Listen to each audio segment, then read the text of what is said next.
my god. You're so awesome, Lawrence Lim. It's Lawrence Lim with the W. Bam, bam, bam, bam, bam, bam, bam.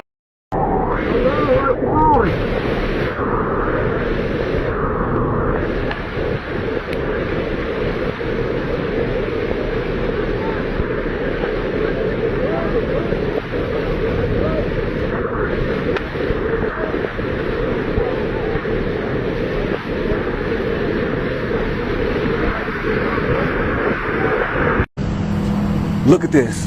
Get out of the way. Look at this. Somebody please explain. My camera. That is some kind of an artificial background, an artificial sky, yellow. Looks like wires maybe? Yeah, that's trippy. That's trippy. Hold up. Hold up, let me get another angle. Gotta see this. Look at this. Look at this. Somebody help me understand that. Somebody help me understand what the heck that is. Look at no, that's the sky's tripping. Big time. Big time, baby. Big time. Look at this. Look at this. This is a bit scary. No wonder Elon Musk gave this video an exclamation mark. This is footage from a coffee shop using AI to monitor its employees. The blue text with white letters indicates each employee, and the number shows how many cups of coffee they've made. You can see that an employee named Anna is working diligently, making a total of 20 cups. Meanwhile, Olga is hiding in the corner, slacking off, and has only made 3 cups. All of this is tracked by the AI, which then reports the findings to the boss. In Amazon warehouses, similar technology is used to monitor employees. They even allow AI to generate termination notices for workers with low productivity. But it doesn't stop there. Before long, everything around us, from cars to ships to our daily lives, could fall under AI surveillance. Everything will be tracked, monitored, calculated, and analyzed.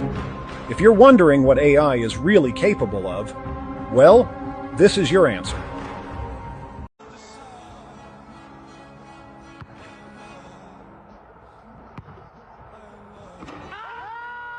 What a shocking discovery. Elvis Presley signed the name Bob Joyce on a poster from the 1960s. This means that Elvis had a connection to the name Bob Joyce while he was still alive, seemingly confirming the speculation about the relationship between Bob and Elvis. First, Elvis's loyal fans know that he expressed a strong liking for the name Bob and would privately use Bob Joyce as an alias. Secondly, their appearances are strikingly similar. Thirdly, both possess extraordinary musical talent and share a love for the guitar and piano. Watching Bob passionately sing in church easily brings to mind the image of the rock king shining on stage in his prime. Fourth, anatomists have compared the body proportions of Elvis and Bob, discovering that their body proportions and bone structures are identical. Additionally, many fans have visited Bob's church in Arkansas and expressed their certainty that Bob and Elvis are indeed the same person. So, did Elvis really fake his death to assume a new identity and return to a peaceful, ordinary life after being a rock legend? Meet the man responsible for enslaving the world. Rockefeller knew nothing about medicine, but he did own a lot of oil. So by bribing governments, health agencies, regulators, and universities, he convinced the world that all medical treatments should be based on petroleum. And thus, Big Pharma was born, responsible for millions of deaths just to make a profit. He also funded the creation of the education system. He was quoted saying, "I don't want a nation of thinkers.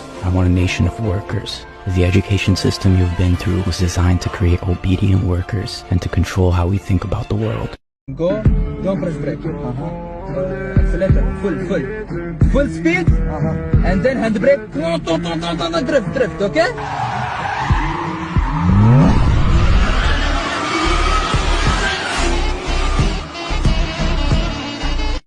And what I learned was pretty frightening. Every one of those animals and every one of the people who died of natural causes died of a nutritional deficiency disease. A human being has the genetic capacity, the capability of living healthfully to be 120 to 140, and I'm going to prove that to you in a second. This doctor who studied human longevity seems to think that we can live a lot longer than what we've been told, and he has the proof to back it up. Grew up on a farm, a beef farm in Missouri, about 80 miles west of St. Louis. And like everybody else that raises livestock, we raise a lot of our own feed, corn and soybeans and hay. And we grind this up into a flour, and we'd add vitamins and minerals and trace minerals to this. We'd make pellets or cake out of it and feed those calves for about 6 to 9 months before we'd ship them off. And the thing that fascinated me as a teenager was the fact that we ate out of those very same fields. We had a garden at the end of the field where we grew peas and beans and squash and peppers and whatnot. We wanted to live to be 100 with no aches and pains, and we didn't do the same thing for ourselves that we did for those calves. And as a teenager, this was very fascinating for me.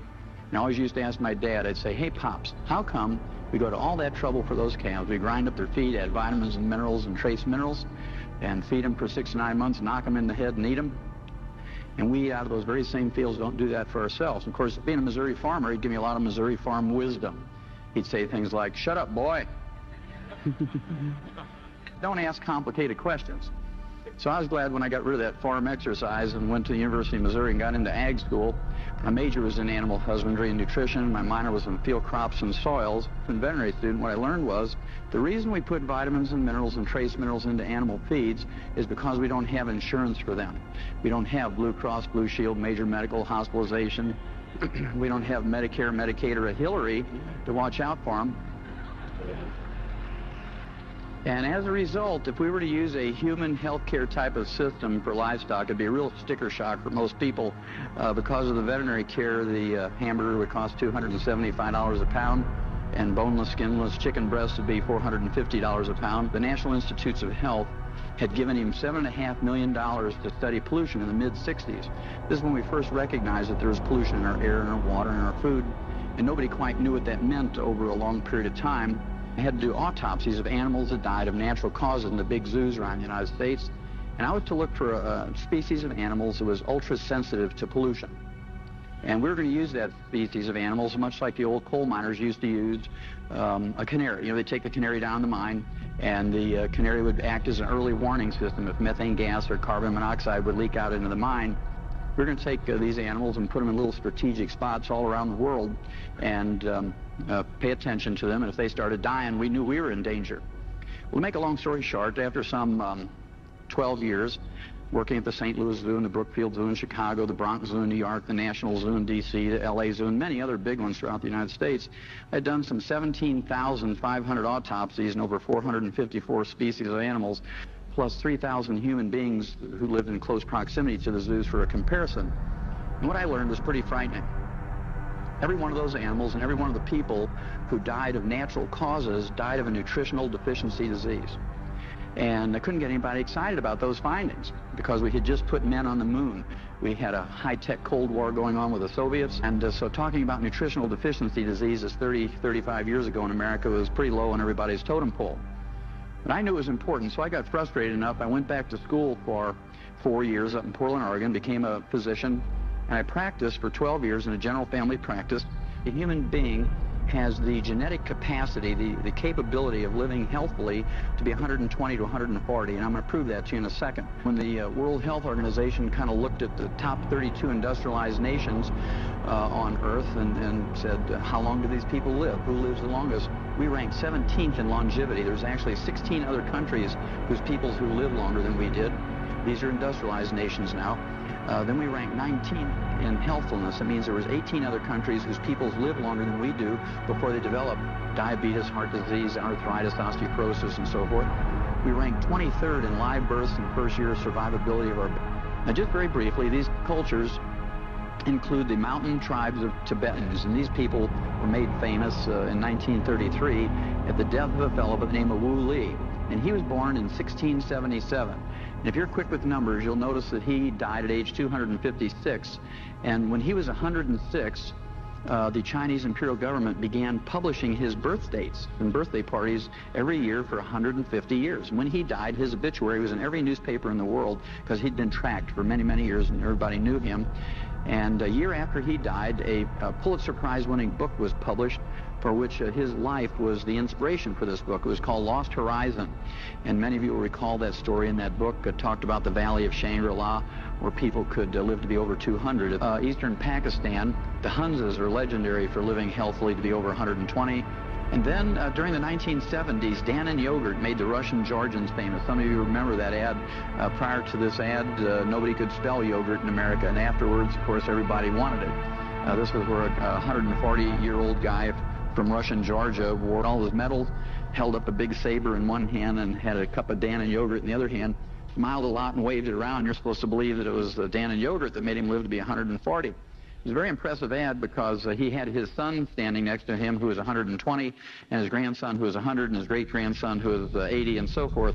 So it was a very believable ad. Then after the breakup of the Soviet Union a few years ago, we began learning about other cultures in that same mountain range, the Caucasus Mountains, the Azerbaijanis, Abkhazians, Turkestanis, and the Russians studied all of these people for some 70 years and literally wrote thousands of scientific papers on their physical exams and their diets and blood tests and hair analysis, trying to figure out what it was that made these people special, because they were different races, different religions, but they had the common denominator of health and longevity. Subscribe to Lauren's social media now, or I will weather modify your area so you will have flood for a week or so, or my name is not Donald Trump.